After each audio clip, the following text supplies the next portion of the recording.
this project and specifically describing which areas of our water utility we will be selling and then which areas will be transferring to other cities, and then also which areas we're retaining. So the areas that we're retaining in our water utility are the areas within our city limits and also our extraterritorial jurisdiction. It also includes areas to the west outside of our extraterritorial jurisdiction, our ETJ, to 183. And then the city will be asking voters, as our Mayor Pro Tem indicated, for the areas within the ETJs of Florence and Liberty Hill and Salado to be approved for the sale of our portion of our water utility. In addition, we also have been working with Colleen and Gerald, and they will be actually, we'll be in the process of transferring a portion of our water utility into their ETJs based on their interest and their request. And these transfers into Colleen, a portion of Colleen's ETJ and a portion of Gerald's ETJ does not require a vote by state law. So those won't be the portions that'll be up for a city vote on May 2nd. We do have an interactive map on our website so that for anyone interested in where they will be in terms of this sale, they can look that up on our website and identify specifically whether they're included in the areas of the CCN sale or if they're in the areas that are going to be retained by Georgetown Water. Do want to also talk about who we've selected, who the council has selected through our RFP process to be the buyer and potential buyer of a portion of our water utility, and that is National Utility Infrastructure. We went through a competitive process, really looking at a way to find a responsible entity who would be able to do an excellent job managing a new water system that they're acquiring from us, as well as managing good customer service with ratepayers, and also have stability of rates. And we believe strongly that we have found that through NUI. They have experience with managing water utilities, extensive experience. They have financial resources, and they have plans for acquiring additional water for the area in which they're purchasing. And they will be building infrastructure as well as plans for stabilizing rates. So to help smooth the transition with NUI, we do plan on providing water service on a wholesale basis for up to 10 years to NUI, because we know that it'll take time to acquire additional water resources, and we want to make sure that the transition of the sale is really smooth. It also requires, assuming approval by our citizens through the vote in May, it also requires approval through the Public Utility Commission. And so following the election, we will be then filing an application with the Public Utility Commission and anticipate that process will take through the end of 2027 before we receive approval from them. And then we'll also be working, as I mentioned before, with customers living in the ETJs of Gerald and Colleen. We'll begin working through the transfer of our water territories with those areas over the next several months. So I think what we want to also share is just what does this mean for citizens in Georgetown and specifically folks within our ETJ area.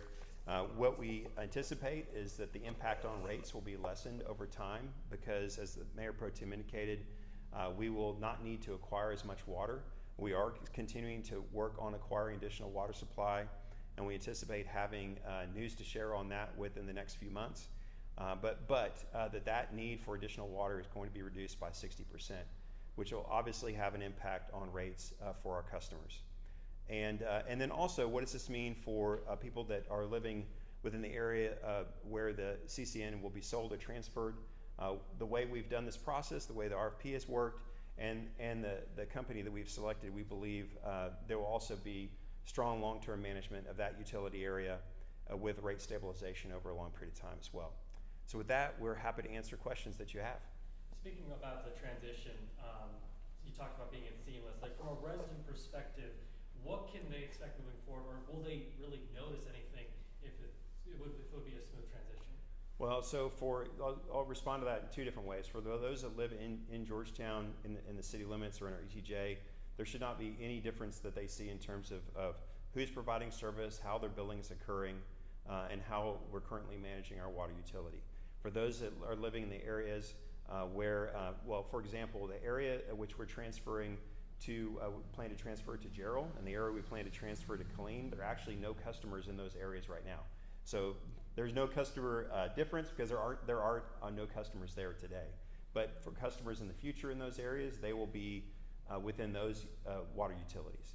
For those that are going to be in the territory that NUI is, we're working with them to acquire, over time what will happen is they will begin doing billing. They will begin managing the water system. So if there are water outages or water issues, meter issues, things of that nature, they will work with this company to perform services. And then they will work with this company as for new development and additional growth. They'll work with NUI to plan for that growth and develop infrastructure. Just to clarify, you said that you guys will be providing water wholesale for the next 10 years for NUI while they find somewhere else to source water, or what do you mean? Right. So this sale of the CCN does not include water resources, and so part of our evaluation was looking for a company that had great experience and track record and a plan to acquire additional water, so water resources that they could to be able to supply current customers as well as future customers. We know that type of project takes years to actually occur based on planning and construction and just negotiations. And so part of what we wanted to do is make sure that the effective date of the sale, which could be by the end of 2027, that we knew that wasn't a reasonable time frame in order for them to find additional water. So the 10 years, up to 10 years, we're still in negotiation with them to figure out exactly how that's going to look. But that provides a smooth transition for customers, existing customers that live in the area where the transfer will occur. So you don't know where they will source the water from once they stop? At this time, we don't have a plan that we can share right now. No. Speaking on the rates, you had mentioned water rates can potentially go down as a result of this purchase. Can you speak a little what that could look like hypothetically? Yeah, I did not say that water rates would go down. So let me be clear. So let me be clear on that. So we have been working over the last several years on making sure that we enhanced our water lines to water treatment facilities to make sure that we can meet the demands of a fast-growing water utility. So we've seen rate increases as a result of that. We also anticipate to have rate increases related to additional water supply. Right now we're negotiating with a couple different entities to look at groundwater and bringing groundwater resources into our water utility. That will have a rate impact as well. So the intent of and kind of sharing that rate impact will be less. Not that rates will go down, but the rate impact and the rate increases will be less, is because we anticipate that we'll need to acquire 60% less amount of water than we would if we kept the entire water utility territory that we have today. Our city limits are roughly 60 square miles. Water territory is a little over 400 square miles. Any cost to the water utility, whether it be new water or infrastructure, no matter where it is going to be borne by the ratepayers of the water utility. So if we are able, if the citizens say we can sell this through the election, get through the PUC and the whole process, basically we will be back to serving primarily the citizens of Georgetown who own this, who this was created for, and the costs outside of the city limits that we have no say over. Those residents have no say over how the elections and who's governing this body.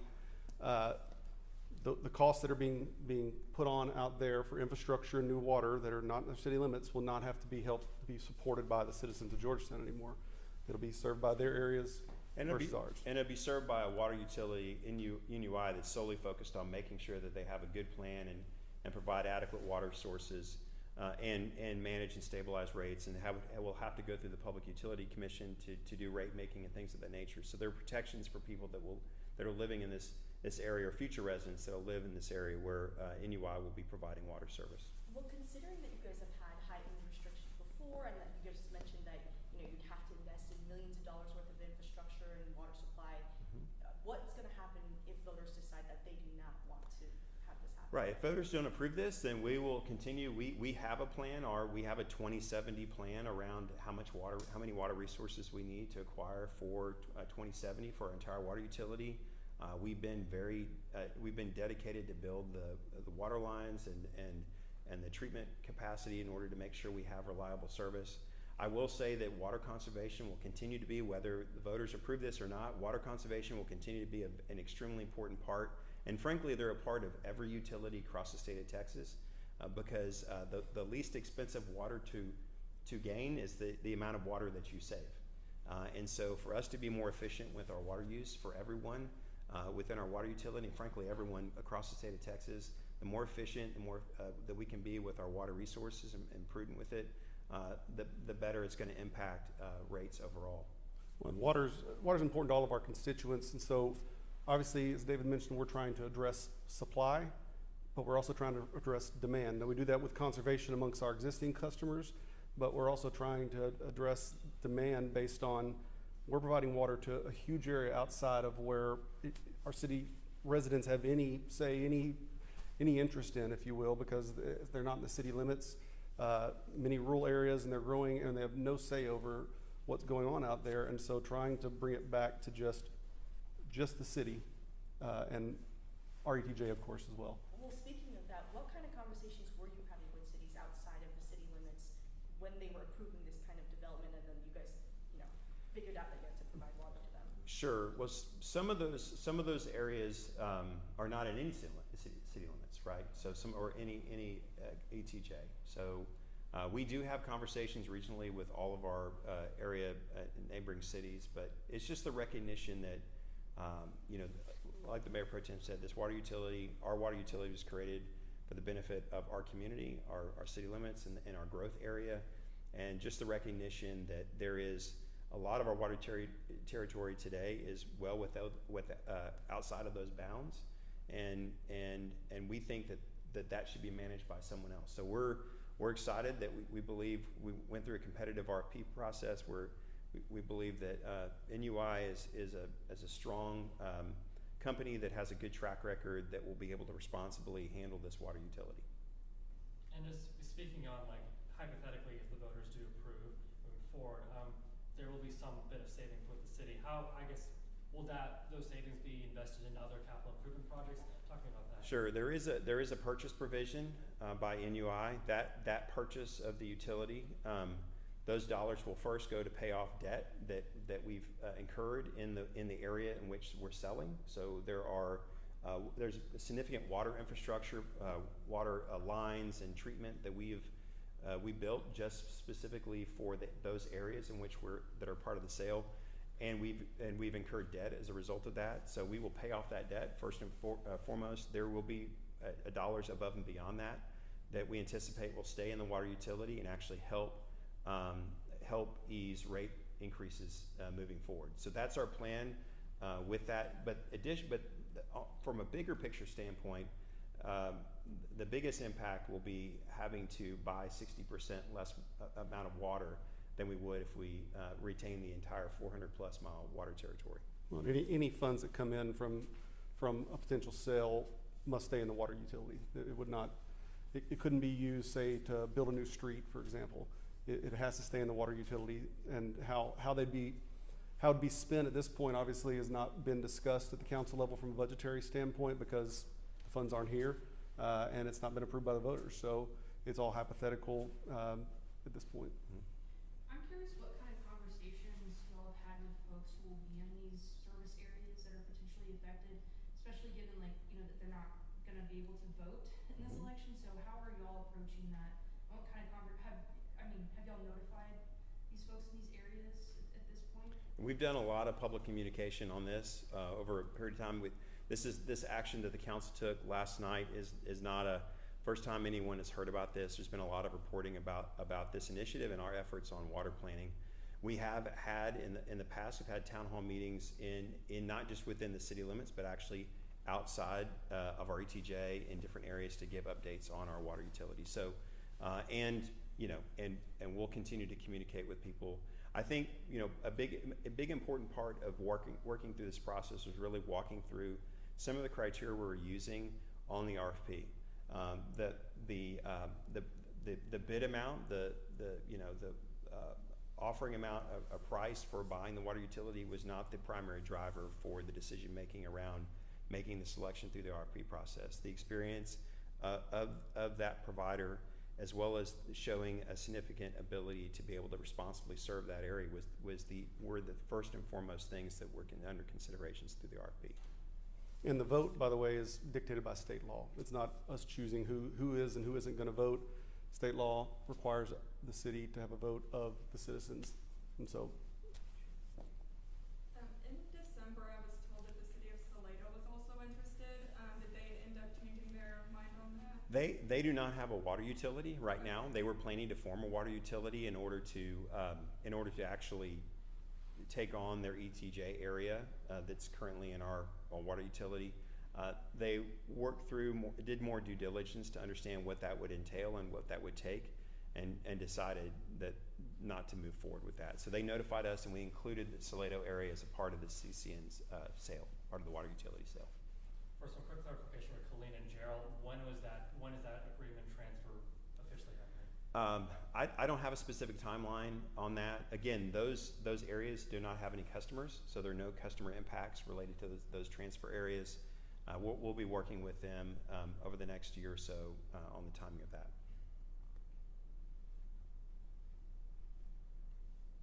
Just one more quick question. Sure. Just related to, I mean, regardless of what happens with the vote, you know, I know Georgetown has the 2070, you know, plan.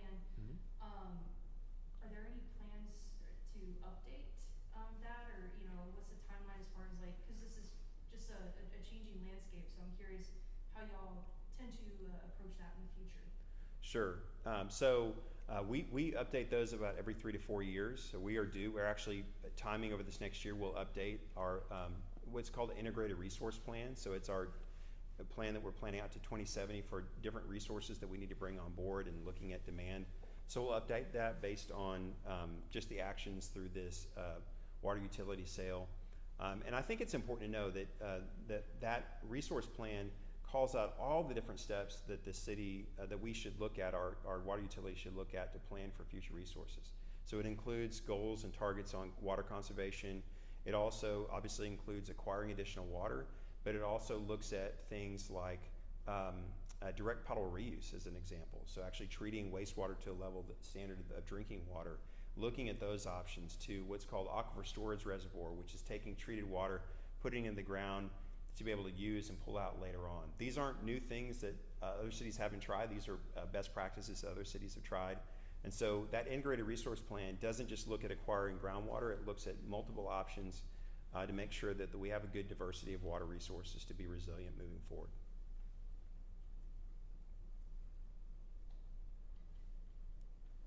All right, thank you very much. thank you all.